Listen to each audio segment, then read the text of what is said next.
எங்களோட வீடியோஸ் உங்களுக்கு பிடிச்சிருந்தா லைக் பண்ணுங்கள், ஷேர் பண்ணுங்கள், கமெண்ட் பண்ணுங்கள்.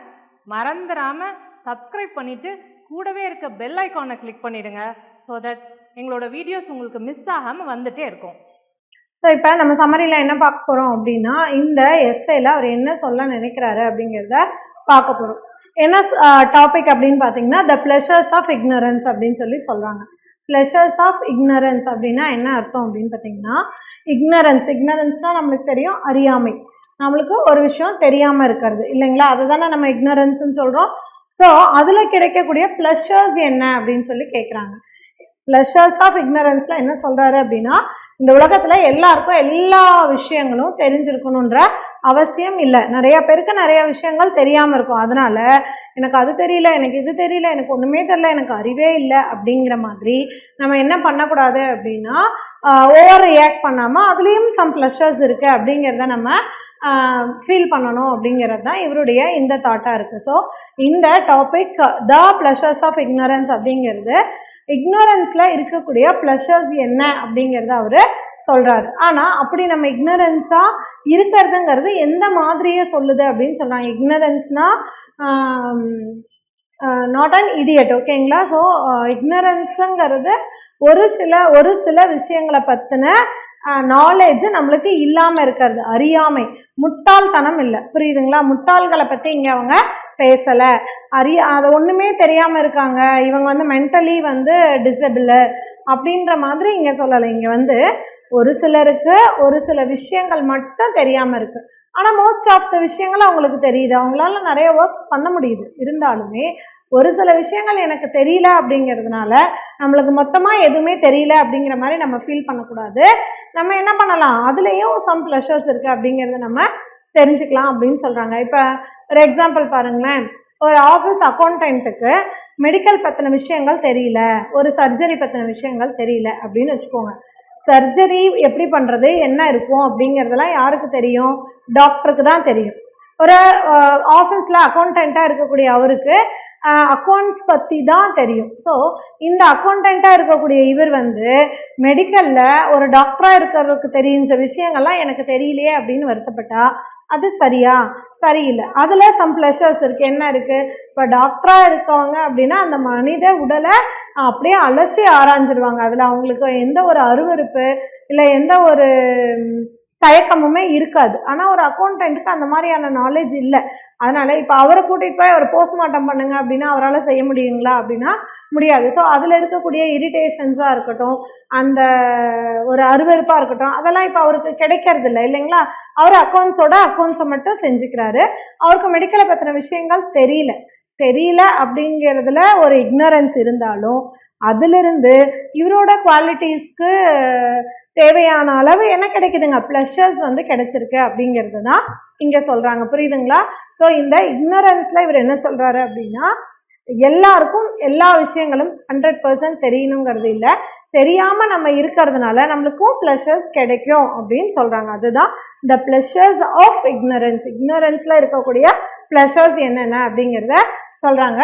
ஸோ ஃபர்ஸ்ட்டே ஒரு எக்ஸாம்பிள் இருந்து தான் ஆரம்பிக்கிறாங்க. என்ன பாருங்கள், it is impossible to take a walk in the country with an average townsman. கூட கண்ட்ரினா கிராமம், ஒரு கிராமத்தில் ஒரு வாக் போகிறது அப்படிங்கிறது ரொம்ப இம்பாசிபிளான விஷயம், ஸ்பெஷலி இன் ஏப்ரல் ஆர் மே.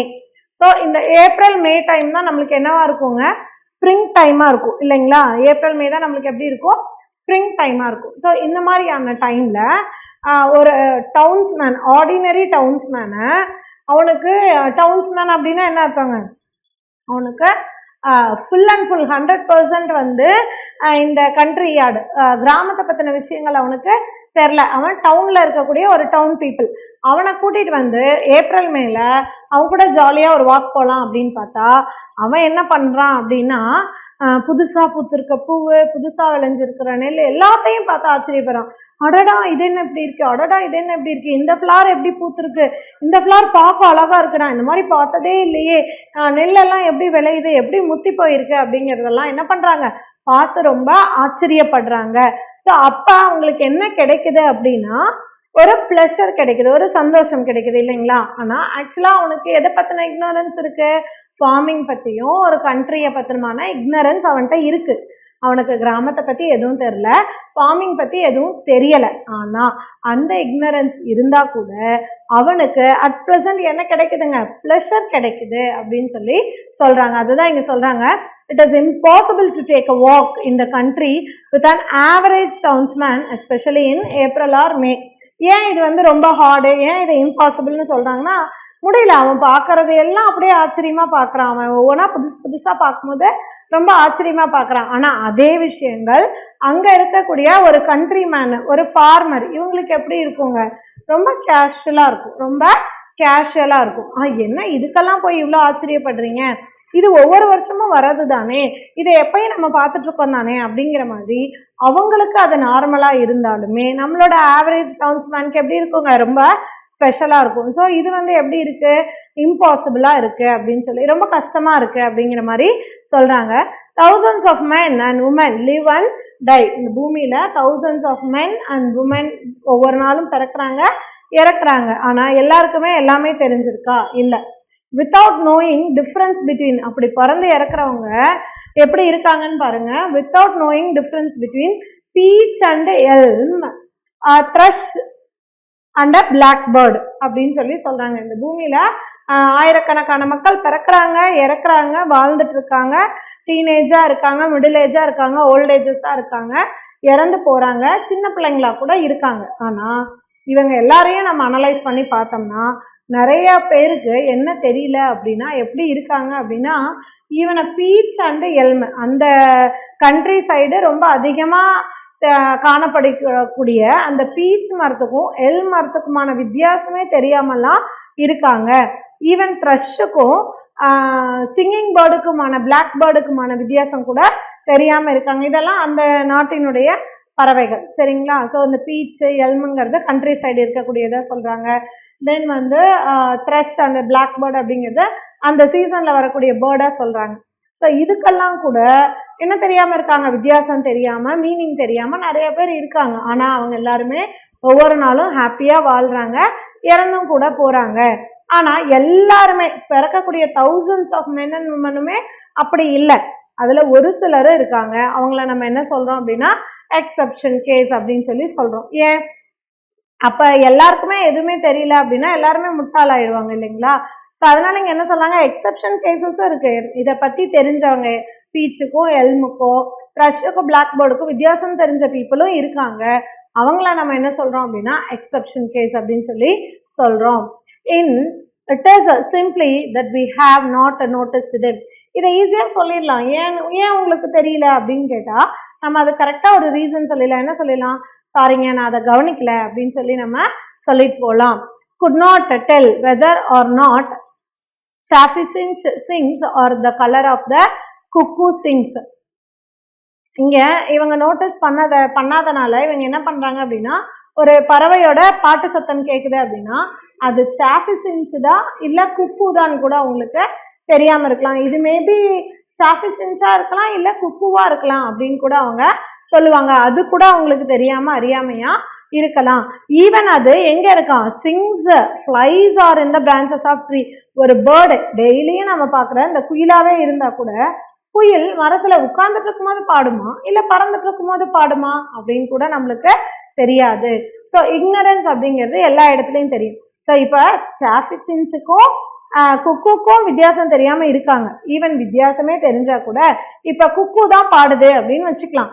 அப்படி குக்கு தான் பாடுது அப்படின்னா கூட குக்கு பறந்துட்டு இருக்கும் போது பாடுமா இல்லை பிரான்ச்சஸில் ஸ்டே பண்ணியிருக்கும் போது பாடுமா அப்படிங்கிறது கூட நம்மளுக்கு தெரியாமல் இருக்குது. ஸோ இதெல்லாம் வந்து சம் இக்னரன்சஸ் அப்படின்னு சொல்லி அவங்க சொல்கிறாங்க. சாப்மேன்ஸ் லைன் சொல்கிறாங்க. ஸோ இங்கே சாப்மேனோட கொட்டேஷன் ஒன்று கொடுக்குறாங்க. சாப்மேன்ஸில் என்ன சொல்கிறாராம்?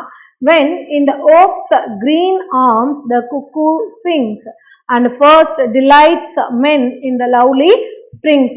ஒரு மனுஷன் சொல்கிறான், என்ன சொல்கிறான் அப்படின்னா, குக்கு வந்து ஓக் ட்ரீயோட பிரான்ச்சஸில் உட்காந்துட்டு இருக்கும்போது தான் சூப்பராக பாடிச்சுங்க. அதுவும் அந்த ஸ்ப்ரிங் சீசனை அப்படியே வந்து நினைவுக்கு கொண்டுட்டு வர மாதிரி பாடிச்சுங்க அப்படின்னு சொல்லி சொல்கிறோம் அப்படின்னா, அது எப்போ வந்து ஃபர்ஸ்ட் ஒரு பெஸ்ட் டிலைட்டை கொடுத்துருக்கோம் அப்படின்னா, அதை யார் ஃபஸ்ட்டு டிஸ்கவர் பண்ணாங்களோ அப்போ தான் கொடுத்துருக்கோம் இல்லைங்களா? ஸோ அதான் சொல்கிறாங்க, when in the oak's green arms the cuckoo sings. ஒரு கண்டிஷன் சொல்லிட்டாங்க. என்ன சொல்கிறாங்க? குக்கு சிங் பண்ணுது எப்போ அப்படின்னா ஓக்ஸ் ட்ரீயோட க்ரீன் ஆர்ம்ஸில் உட்காந்துட்டு இருக்கும்போது தான் சிங் பண்ணுது.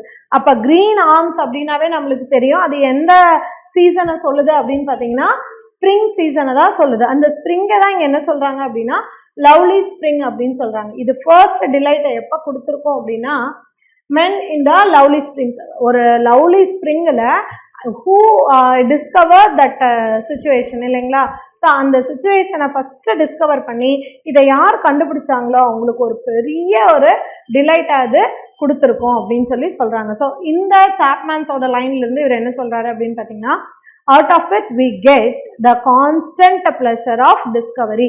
அப்போ ஒரு கான்ஸ்டன்ட் ப்ளஷர் உங்களுக்கு எப்போ கிடைக்கும் அப்படின்னா டிஸ்கவரியில் தான் கிடைக்கும். எதையாவது ஒன்று கண்டுபிடிக்காத விஷயத்த நீங்கள் ரொம்ப ஆராய்ச்சி பண்ணி இல்லை ரொம்ப மெனக்கெட்டு நீங்கள் ஒரு விஷயத்த கண்டுபிடிக்கிறீங்க, அது சின்ன விஷயமா இருந்தால் கூட அது உங்களுக்கு ஒரு கான்ஸ்டன்ட் ப்ளஷரை கொடுக்கும் அப்படின்னு சொல்லி சொல்கிறாங்க. ஃபஸ்ட்டு நீங்கள் இக்னரன்ஸாக இருக்கீங்க, இக்னரன்ஸாக இருக்கிறது தப்பு இல்லை, இக்னரன்ஸில் ப்ளஷர்ஸ் கிடைக்குது, ஓகே ரைட். ஆனால் இந்த ப்ளஷர்ஸ் எல்லாம் ஒரு temporary.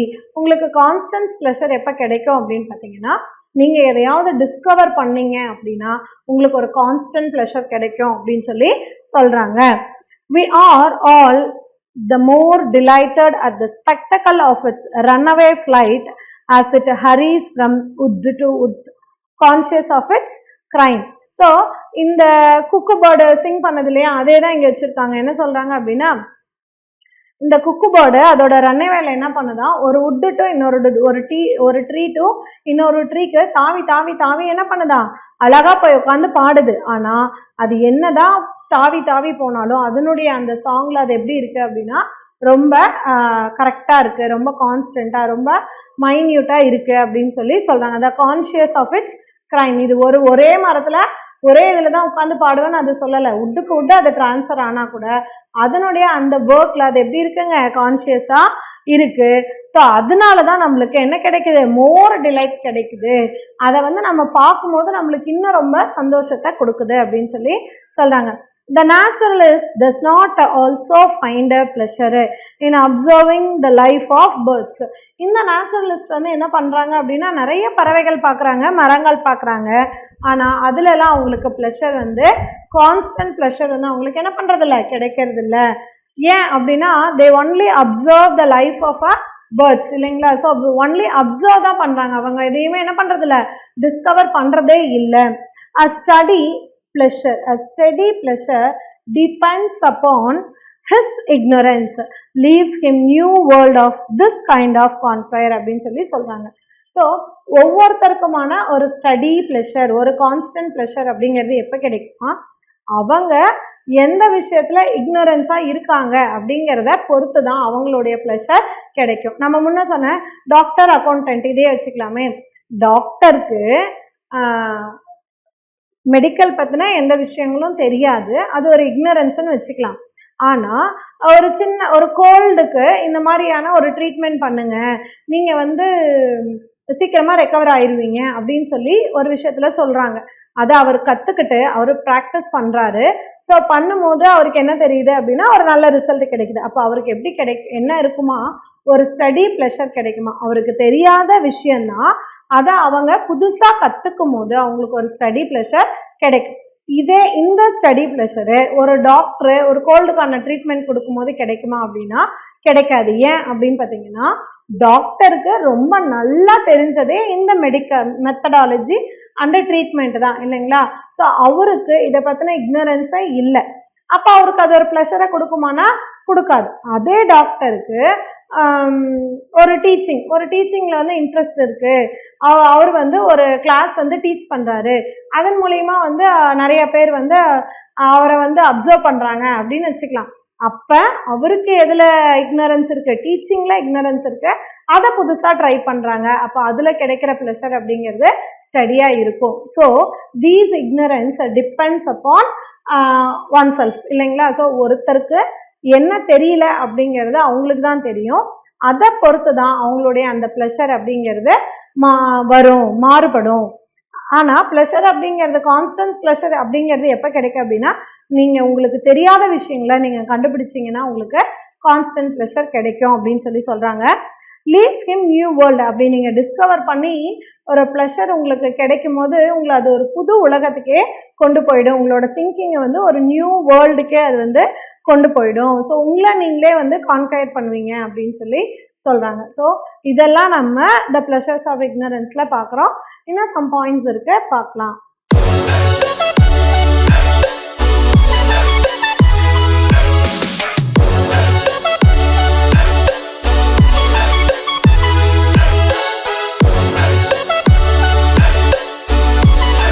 Future Vision Study Center, SKS Hospital Road, opposite to Hotel Lakshmi Prakash, near New Bus Stand, Salem. Cell 90420 30163.